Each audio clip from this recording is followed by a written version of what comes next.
सभी साथियों को नमो बुधाई और जय भीम।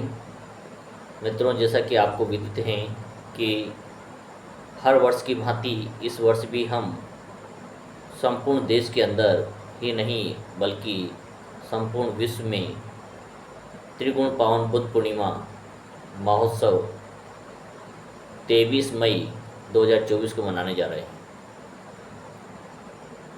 हर वर्ष हम मनाते हैं और उसे फिर भूल जाते हैं। यदि हम बुद्ध पूर्णिमा के दिन देखें तो संपूर्ण देश के अंदर, खास करके भारत के अंदर, हर शहर में बुद्ध पूर्णिमा बड़े हर्षोल्लास के साथ मनाई जाती हैं, जिसमें हज़ारों लोग एकत्रित होते हैं। लेकिन इसका प्रभाव कितना हमारे जीवन में पड़ता है या हम इसे अंगीकार करते हैं, यह महत्वपूर्ण है। जिस बुद्ध धम्म को भारत के लोग भूल चुके थे, उसे 13 अक्टूबर 1956 को बाबा साहब ने नागपुर में 5 लाख लोगों के साथ बौद्ध दीक्षा ग्रहण करके पुनर्जीवित किया। उस संख्या को 70 साल में भी आज हम नहीं बढ़ा पाए। बुद्ध पूर्णिमा मनाने का सार्थकता तभी है जब हम बुद्ध के उपदेशों को अंगीकार करें, स्वीकार करें और आडंबरों से दूर रहें। लेकिन सामान्यतः देखने में ये आता है कि केवल हम एक दिन के लिए बुद्ध पूर्णिमा को मनाते हैं और उसे सुनते हैं, प्रवचन सुनते हैं, वो अनेक वक्ताओं की, बौद्ध भिक्षुओं की वाणी सुनते हैं, लेकिन दूसरे ही पल, दूसरे ही दिन उसे हम वहीं छोड़ करके चले जाते हैं। हम उन संस्कारों को, उन सिद्धांतों को, उन नियमों को अपने घरों तक नहीं पहुंचा पाते हैं, नहीं अपना पाते हैं। जब भी हमारे घर में कोई सांस्कृतिक कार्यक्रम होते हैं, सामाजिक कार्यक्रम होते हैं, तो हम वापस उसी मनुवाद की ओर चले जाते हैं। हमने सामाजिक संस्कारों में, सामाजिक मूल्यों में परिवर्तन नहीं किया।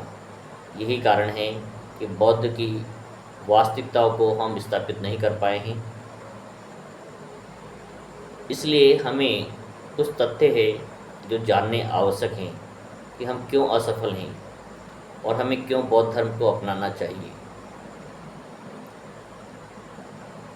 हम तथागत गौतम बुद्ध के 2587वें जन्मोत्सव के साथ मना रहे हैं। दुनिया में शायद बुद्ध ही एक ऐसे महामानव रहे जिन्होंने स्वयं कहा कि मेरी पूजा मत कीजिए, मुझे पूजने की आवश्यकता नहीं है, मुझे समझने की आवश्यकता है। मैं कोई विधाता नहीं हूँ, मैं कोई अवतार नहीं हूँ और मैं तुम्हें कोई स्वर्ग का लालच भी नहीं दे रहा हूँ।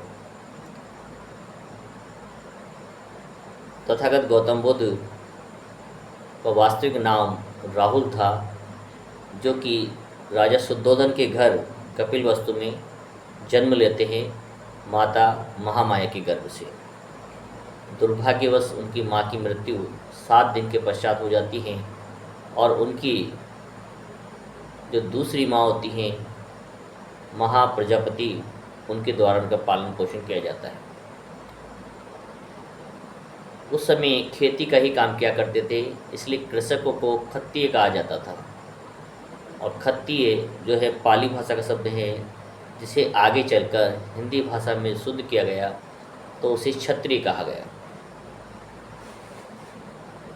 शुद्धोधन का परिवार कृषि से संबंधित था और इसी आधार पर उन्हें क्षत्रिय परिवार भी कहा गया। ये एक राजकुमार थे जिनके पिता के पास बहुत अधिक संपत्ति थी, खेती की ज़मीन थी, खेतीहर किसान थे और इनके धन दौलत और शौर्य की कोई कमी नहीं थी। बहुत बड़ा साम्राज्य था।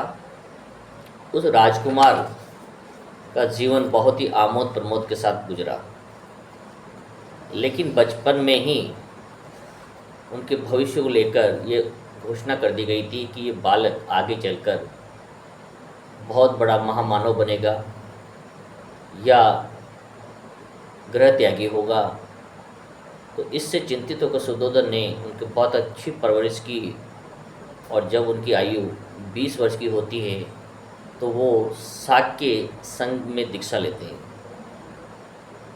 जो अभी वर्तमान में समण संघ सुनते हैं, इसी प्रकार से संघ हुआ करते थे, और संघ सर्वसम्मति से अपना निर्णय किया करते थे। उनका निर्णय सभी लोगों के लिए मानना अनिवार्य हुआ करता था। शुद्धोधन ने जब सिद्धार्थ को शाक्य संघ में दीक्षा दिलाई तो उनकी आयु 20 वर्ष की थी, और संघ में रहते हुए 8 वर्ष पूरे होने के पश्चात जब उनकी आयु 28 वर्ष की थी तो एक समस्या उनके समक्ष आती है, वो है रोहिणी नदी के जल का बंटवारा। उस समय पर कोली और शाक्य रोहिणी नदी के 2 किनारों पर रहा करते थे। तो एक वर्ष कोली समाज को रोहिणी नदी का जल दिया जाता था और एक वर्ष शाक्यों को। उस वर्ष अकाल पड़ा तो शाक्यों का बहुमत था, संघ की संख्या ज़्यादा थी और संघ सत्ता में था। तो शाक्य संघ ने अमानवीय तरह से ये एक निर्णय किया कि इस वर्ष संपूर्ण पानी रोहिणी नदी का शाक्यों को दिया जाए। तथागत गौतम बुद्ध जो थे, सिद्धार्थ इसके खिलाफ थे। उन्होंने कहा नहीं, केवल केवल जल के लिए, पानी के बंटवारे के लिए हिंसक घटनाएं हो और मनुष्य के प्राणों का भक्षक हो जाएं, मानवता का कत्ल हो जाएं, ऐसी घटना, अमानवीय घटना इस धरती पर नहीं होनी चाहिए। जब संघ में इस पर चर्चा होती है तो सिद्धार्थ गौतम को हार का सामना करना पड़ता है। संपूर्ण बहुमत शाक्य संघ के साथ होता है और ये निर्णय करते हैं कि इस वर्ष रोहिणी नदी का नल जो जल है संपूर्ण शाक्यों को दिया जाएगा। और राहुल के विरोध करने के कारण उन्हें सज़ा सुनाई जाती है, क्योंकि जो भी व्यक्ति संघ का सदस्य होता था उसे संघ के आदेशों को 100% मानना अनिवार्य था, अन्यथा उन्हें दंड का भागी होना पड़ता था। तो शाक्य संघ के द्वारा राहुल को सज़ा सुनाई जाती है कि तुम्हें या तो नगर को छोड़ करके नगर का महानिष्क्रमण किया जाए, आप सदैव के लिए नगर को छोड़ करके चले जाएं, या आपके माता पिता की जितनी भी खेती की ज़मीन है, संपत्ति है, महल है, उस पर संघ के द्वारा कब्जा कर लिया जाएगा, उसे अधिग्रहण कर लिया जाएगा, या आपको फांसी की सज़ा दी जाएगी। तीनों में से जो भी आप चाहें उसका चयन कर सकते हैं। सिद्धार्थ ने सोचा, यदि मैं मर गया तो इस समस्या का कोई समाधान नहीं खोज पाऊंगा, और यदि मेरे माता पिता की संपत्ति को यदि हड़प लेते हैं या संघ उस पर कब्जा कर लेते हैं तो मेरा परिवार गरीब हो जाएगा, दुर्दशा का शिकार हो जाएगा, या एक विपदा में आ जाएगा। तो ये भी संभव नहीं है। इसलिए उन्होंने तीसरा उपाय, जो कि घर को छोड़ना था, महानिष्क्रमण का रास्ता चुना। पूरे परिवार से सहमति लेने के पश्चात वो 29 वर्ष की आयु में, 28 वर्ष की आयु में वो अपने घर का परित्याग कर देते और वन भटकने के बाद अंत में निरंजना नदी के किनारे जाकर पीपल के वृक्ष के नीचे बैठ करके ध्यान करते हैं और अधिष्ठान प्रतिज्ञा के कारण, अधिष्ठान के द्वारा वो एक ज्ञान को प्राप्त करते हैं, जिसे ही बौद्ध धर्म कहा गया है। बौद्ध धर्म का तात्पर्य है प्राकृतिक धर्म, जो विज्ञान पर आधारित है, सत्य पर आधारित है, आत्मा और पुनर्जन्म को नहीं मानता है, किसी आडंबर को नहीं मानता है, मानव को समान मानता है और मानव कल्याण के लिए काम करना उसका उद्देश्य है। तो ये कुछ घटनाएं थी जो तथागत गौतम बुद्ध को बोध गया में ज्ञान की प्राप्ति होती है और अपना प्रथम उपदेश उस सारनाथ में आकर लोगों को, अपने शिष्यों को देते हैं।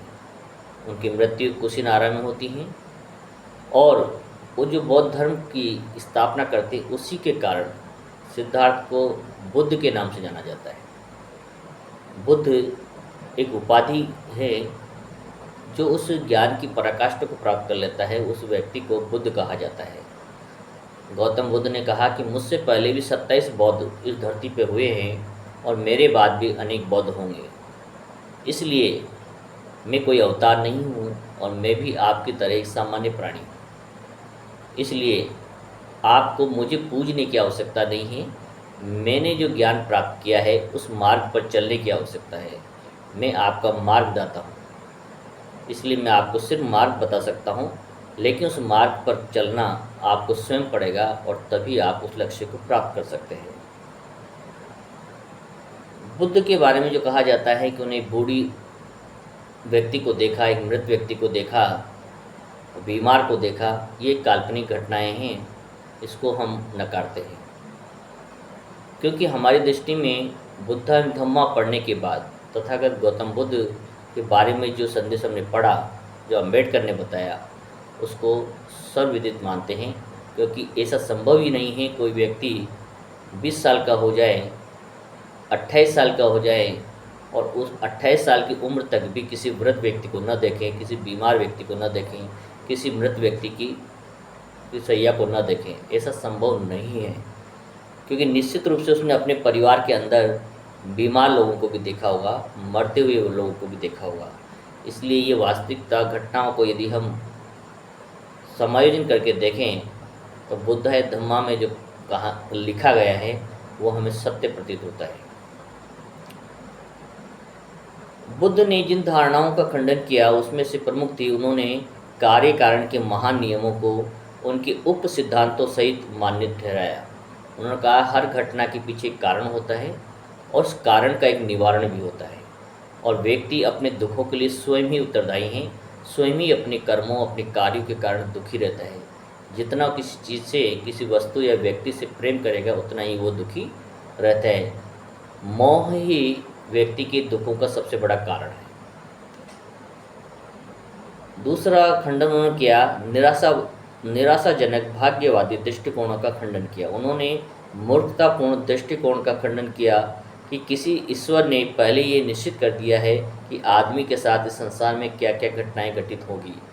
यदि हर व्यक्ति ये तय कर ले, ये मान ले कि विधाता ने उसके जीवन के बारे में सब कुछ निश्चित कर दिया है, पहले ही लिख दिया है, तो उसे अच्छा कर्म करने की कोई आवश्यकता नहीं है। क्योंकि जब अच्छा भविष्य लिख गया है या ज्योतिष ने बता दिया है तो उसे कर्म करने की क्या आवश्यकता है। इसलिए इस भाग्यवादी निराशावादी दृष्टिकोण का उन्होंने खंडन किया कि कोई ऐसा ईश्वर नहीं है जो हमारे भाग्य को लिख दे या तय कर दे कि कौन सी घटनाएं होने वाली हैं। उन्होंने पुराने कर्मवाद के स्थान पर एक वैज्ञानिक कर्म सिद्धांत की स्थापना की। उन्होंने कहा हमें केवल अंधविश्वासी नहीं बनना है, वैज्ञानिक आधार पर कर्म करना है और कर्म का फल हमें निश्चित रूप से प्राप्त होगा। उन्होंने मोक्ष अथवा आत्मा की मुक्ति के सिद्धांत के स्थान पर निर्वाण के सिद्धांत का समर्थन किया। उन्होंने कहा कोई आत्मा की मरने के बाद कोई मुक्ति नहीं होती है, आत्मा का कोई पुनर्जन्म नहीं होता है। यदि आप अपनी इंद्रियों पर नियंत्रण करते हैं और संयमित जीवन जीते हैं, निर्वाण को प्राप्त करते हैं, तो वही निर्वाण का मार्ग है। उन्होंने आत्मा एवं पुनर्जन्म सिद्धांत का विरोध किया। उन्होंने कहा कि हर दुख का एक कारण है, इस कारण का एक उपाय है और उसी संबंध को हमें समझने की आवश्यकता है, तभी व्यक्ति अपने जीवन को सफल और सार्थक बना सकता है। तथागत गौतम बुद्ध ने 3 चीज़ें दी। पहला है उनका त्रिशरण, दूसरा है पंचशील, जो तीसरा है अष्टांगिक मार्ग और 10 पारमिताएँ, जिन पर चलकर क्रमबद्ध रूप से व्यक्ति धीरे धीरे अपने जीवन को सार्थक बना सकता है, सफल बना सकता है। पंचशील में 5 शीलों का पालन करने का सिखाया है, जैसे शराब न पीना, झूठ न बोलना, व्यभिचार न करना, नशे से दूर रहना। इस प्रकार से व्यक्ति अपने पंचशील का पालन करके अपने जीवन को सार्थक बना सकता है। और अष्टांगिक मार्ग बताया है उन्होंने कि अष्टांगिक मार्गों को अपना कर कि व्यक्ति अपने जीवन के दुखों को नष्ट कर सकता है, अपने जो व्यक्ति के जीवन में प्रत्येक प्रकार के कष्टों का निवारण वो स्वयं कर सकता है। हमें बौद्ध धर्म क्यों अपनाना चाहिए? इसके लिए यदि देखें तो सर्वप्रथम हम अम्बेडकरवादी यदि है तो अम्बेडकरवादियों का एक अंतिम लक्ष्य और प्रथम निर्देश यही है कि हमें बुद्ध को अपनाना चाहिए, क्योंकि बाबा साहब से ज़्यादा विद्वान इस धरती पर कोई नहीं हुआ है। और जब यदि उन्होंने सोच समझ के अनेक धर्मों का अध्ययन करने के बाद निर्णय लिया है कि बौद्ध धर्म मुझे अपनाना है, तो हमें निसंकोच उनके बताए गए मार्ग को अपना लेना चाहिए। यदि हम बाबा साहब को मानते हैं और मनुवाद को भी मानते हैं तो हम उनको सबसे बड़ा धोखा दे रहे हैं, क्योंकि बाबा साहब को मानने का तात्पर्य यही है कि हमें बुद्ध को मानना ही होगा। कि बाबा साहब का बताया हुआ मार्ग यदि हम नहीं चलते हैं और घर के अंदर परिवार के अंदर मनोवाद में डूबे रहते हैं, हर कार्यक्रम में मनोवाद का पीछा करते हैं, उस पर उसका अनुसरण करते हैं, तो शायद हम बाबा साहब को ही धोखा दे रहे हैं। इसलिए यदि हम अम्बेडकरवादी हैं, बाबा साहब को मानते हैं, तो हमें निश्चित रूप से बौद्ध धर्म का अनुसरण करना चाहिए। बौद्ध धर्म में किसी प्रकार का कोई आडंबर की अनिवार्यता नहीं है। किसी भी प्रकार की अनिवार्यता कंपल्सरी होना बौद्ध धर्म में अनिवार्य नहीं है। यदि आप तथागत गौतम बुद्ध का जन्मोत्सव ही मना रहे हैं तो ज़रूरी नहीं है कि उनकी पूजा के लिए आपके पास उनकी तस्वीर होनी चाहिए, उनकी प्रतिमा होनी चाहिए, फूल मालाएँ होनी चाहिए, मोमबत्ती होनी चाहिए। नहीं, केवल आपका आचरण, आपका सील और आपका अष्टांगिक मार्ग पंचशील का पालन यदि आप करते हुए पूजा करते हैं, तथागत गौतम बुद्ध को याद करते हैं, तो वही पर्याप्त है। मतलब कोई अनिवार्यता नहीं है कि आप किस दिशा में बैठ के पूजा करेंगे, कौन से तिथि को करेंगे, कौन से मुहूर्त को करेंगे, इसकी बाध्यता पूर्णतः समाप्त है। बौद्ध धर्म पूर्णतः वैज्ञानिक कसौटी पर आधारित है। कार्य कारण पर बल देता है, हर कार्य के पीछे एक कारण बताता है और कारण का एक उपाय बताता है। तो कहने का तात्पर्य एक वैज्ञानिकता पर कसौटी पर कसा हुआ धर्म है। इस पर हम किंतु परंतु का कोई स्थान नहीं है, कल्पनाओं का कोई स्थान नहीं है, भविष्य की कोई बात नहीं करता है। वर्तमान जीवन में उसका फल प्राप्त होता है, तुरंत ही फलदायक है। जैसे हमारे मन में करुणा जागती है, मैत्री जागती है, तो हमारा मन शांत होता है, शीतल होता है। जातिगत भेदभावों से पूर्णतः मुक्त हैं, समानता पर बल दिया गया है। बौद्ध धर्म ही एक ऐसा धर्म है जहाँ पर किसी प्रकार के जाति का डिवाइडेशन नहीं है, लोगों को वर्गीकरण में नहीं बांटा गया है। समानता के आधार पर यहाँ सबके साथ व्यवहार, समान व्यवहार किया जाता है। चाहे व्यक्ति कलेक्टर हो या सामान्य व्यक्ति हो, चाहे ऊंचे पद पर हो या बौद्ध भिक्षु हो, व्यक्ति का महत्व उसकी योग्यता और उसके ज्ञान पर आधारित है। इसलिए यहाँ किसी प्रकार का कोई वर्गीकरण या भेदभाव जाति के आधार पर नहीं किया जाता है। यहाँ मानव मानव एक समान, यही है बौद्ध धर्म की पहचान। इस विषय इस नारी के साथ काम किया जाता है। यहाँ व्यक्ति के गुण योग्यता का महत्व होता है, न कि उसके जन्म और या उसके पद के आधार पर उसका महत्व स्थापित होता है। हम देखें कि भारत की शासन व्यवस्था पूर्णतः बौद्ध धर्म पर आधारित है। कई तत्व, कई निशानियाँ, कई प्रतीक चिन्ह ऐसे हैं जो हम बताते हैं कि बाबा साहब ने अपने जीवन काल में ही भारत के संविधान को, भारत की शासन व्यवस्था को बौद्धमय शासन व्यवस्था में परिवर्तित करने का पूरा भरसक प्रयास किया था। जैसे कि हमारे जितनी भी इमारतें हैं वहाँ पर लगने वाला सारनाथ का अशोक स्तंभ इस बात को बताता है कि ये देश बौद्धों का देश है, इसकी प्रामाणिकता को सिद्ध करता है। राष्ट्रीय ध्वज के बीच में जो नीले रंग का जो चक्र बना हुआ है वो भी अशोक चक्र है, जो कि बौद्ध धर्म की एक पहचान है। भारतीय मुद्रा पे अंकित 3 शहरों वाली आकृति और हम्पी के जो चित्र हैं वो वर्तमान समय में दिखाई देते हैं। ये चीज़ें ये प्रमाणित करती हैं कि यहाँ बौद्ध धर्म का कितना पुराना इतिहास जुड़ा हुआ है। राष्ट्रपति भवन में राष्ट्रपति की जो सिंहासन के पीछे एक स्लोगन लिखा है, सर्वजन सुखाय बहुजन हिताय लोका अनुकंपाय। सभी का कल्याण हो, सभी का भला हो और सभी पर अनुकंपा बनी रहे। तो इस प्रकार के कुछ तथ्य हैं जिसके आधार पर हम कह सकते हैं बौद्ध धर्म विश्व का एक महान धर्म है। और बाबा साहब ने हमें बताया है इस मार्ग पर चल, यही एक मार्ग है जहाँ पर चलकर, जिस पर चलकर हम अपने जातिवाद, भेदभाव, छुआछूत या ऊंच नीच के भाव से ऊपर उठ सकते हैं, मानवता को जगा सकते हैं, मानव कल्याण के लिए काम कर सकते हैं और सभी लोगों को एक मंच पर ला सकते हैं और देश की पहचान बना सकते हैं। मैं सभी मित्रों से, सभी भाइयों से निवेदन करूंगा कि वो आने वाली बुद्ध पूर्णिमा पे निर्णय लें कि उन्हें किस दिशा में जाना है और तथागत गौतम बुद्ध के बताए गए मार्ग को समझें और अपने परिवार में लागू करें। जब भी कोई भी सामाजिक कार्य हो, अनुष्ठान हो, किसी का जन्म हो, तो बौद्ध संस्कृति को अपने घर में अपनाएं और बौद्ध संस्कृति के द्वारा ही सब कार्य करने का प्रयास करें। यदि हमारी संस्कृति को बौद्ध संस्कृति में हम परिवर्तित करने में सफल हुए तो निश्चित रूप से बाबा साहब के सपने को साकार करने में हम कामयाब होंगे। इसी आशा और विश्वास के साथ आप सबको अग्रिम रूप से बुद्ध पूर्णिमा की हार्दिक शुभकामनाएं और बधाई देता हूं। सभी को नव बधाई। जय भीम।